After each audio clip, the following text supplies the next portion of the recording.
L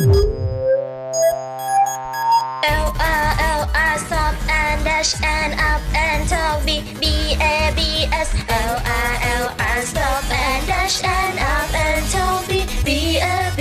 S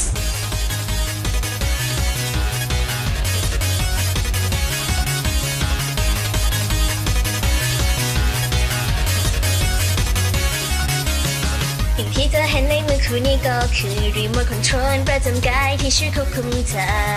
ถึงแม้รูปร่างจะดูแปลกไม่เหมือนใครแต่ไม่เป็นไรเพราะมันใช้งานได้ดีที่สุด Upside down A B A B B A B A ไม่ซ้ายแล้วไปขวา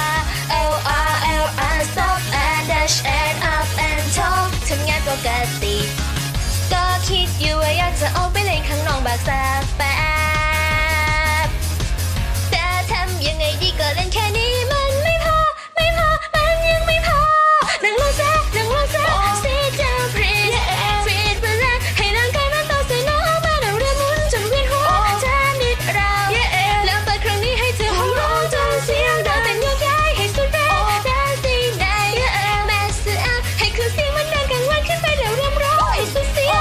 งอีกนานก็แค่มองไว้ว่าอยากจะร้องเพลงให้เก่งกว่าใครสิ่งที่เธอเห็นในมือคู่นี้ก็คือรีโมทคอนโทรลประจำกายที่ช่วยควบคุมเธอถึงแม้จะทำคู่มือของมันหายไปแต่ไม่เป็นไรเพราะมันใช้ไม่ยากเกินไปหรอก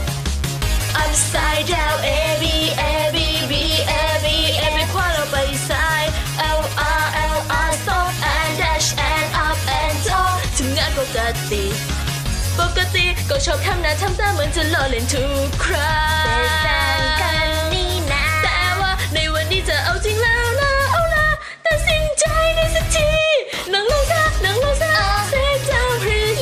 ใส่เธอแม่ฟังเอาไว้ข้างในสมองฉันเลยแล้วเริ่มหมุนจนเวียนหัวจะนิดเรารอสักแป๊บตอนนี้กำลังแซงไปแต่ยกย้ายให้สุดเราได้สิได้เราเริ่มส่งเสียงออกมาให้เข้ากับจังหวะของเพลงแล้วเริ่มร้องให้สุดเสียงอีกดาวก็แค่วางไว้ว่าอยากจะร้องเพลงให้เก่งนะใครสมุไรใจสีแสนสดใสที่น่าลงเลยยิ่งกว่าจึงรวบรวมตัวตนของตัวเองทิ้งไปซะดีกว่าช่องว่างที่เติมเต็มไปมีแต่ความคิดผิดนี่นาวัดระแวงใจจริงๆกับความตื่นเต้นเราใจได้การไม่กังวลอะไรนั้นเป็นวิธีของเธอหรือไงถึงจะกุมใจแค่ไหนก็ยังจะหิวได้อีกใช่ไหมไม่ว่ายังไงความสมบูรณ์จะคงอยู่บนโลกใบใหญ่ในนี้ฉันเป็นผู้ชายที่ไม่ทุกข์ร้อนอะไรจริงๆ